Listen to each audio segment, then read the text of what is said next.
મેં શું જેવું મજા આવીને ફરવા આવ્યા તે પૂછશો જ નહીં મને અત્યારે બરાબર. અત્યારે ગરમી લાગી રહી છે અને પછી બધો કાળજાળ તમારા ઉપર નીકળશે. અઠવાડિયાથી કહેતી હતી ફરવા લઈ જાઓ ફરવા લઈ જાઓ.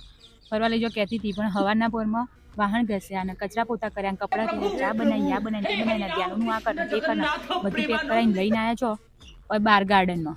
ગાર્ડન આટલું મોટું સન ટેમ્પલ લઈને આવ્યો ઐતિહાસિક રાનું. સન ટેમ્પલ લઈને આવ્યા બરાબર. ખવડાવ્યું ખરા? ખવડાવ્યું ખરા? જોયું ખરું તી સન ટેમ્પલ? બધું જોઈ લીધું મેં, જોયેલું ફૂલો જ છે. ભેગો કર્યો ખાલી. તમે લઈને નહીં આવતા એટલે અમે જાતે લેવા. જમવાનું કહેતા હતા કે બહાર જમીશું અને જમાડી જો ફ્રીની લોજમાં. એના કરતા દાળ ભાત શાક રોટલી ખાવા તો તમે તો ઘેર બનાવી આપતી તમને. અને પછી એમ કહેશે કે ના હું બહાર લઈને આવ્યો ફરવા લઈને આવ્યો. જો પકોડી તો રોજ ખવાય, ઢોસો રોજ અઠવાડિયામાં 2 વખત ખાવા જોઈએ, ભાજી પાવ રોજ ખવાય છે. કોને ગણાવો તમે? કોને ગણાવો? હવ ઘરવાળા લઈ જતા હોય એમાં તમે નહીં કરતા. બહાર જઈને બીજું શું ખવડાવું કે તને બીજું કયું તો કે ગરમીનું આ અનુકૂળ નહીં આવે તે અનુકૂળ નહીં આવે એમ કે.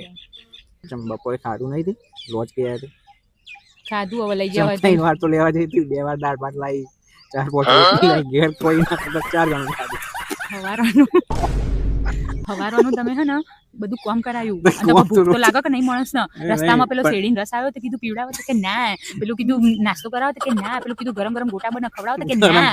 બધામાં ના ના ના. તો ખાવ તો ખરા કે નહીં? કોઈ સ્વાદ નતો હારો, નાના તો ઘર કરતા 4 ગણું ખાધું એટલે ઘર કરતા સારો સ્વાદ હતો.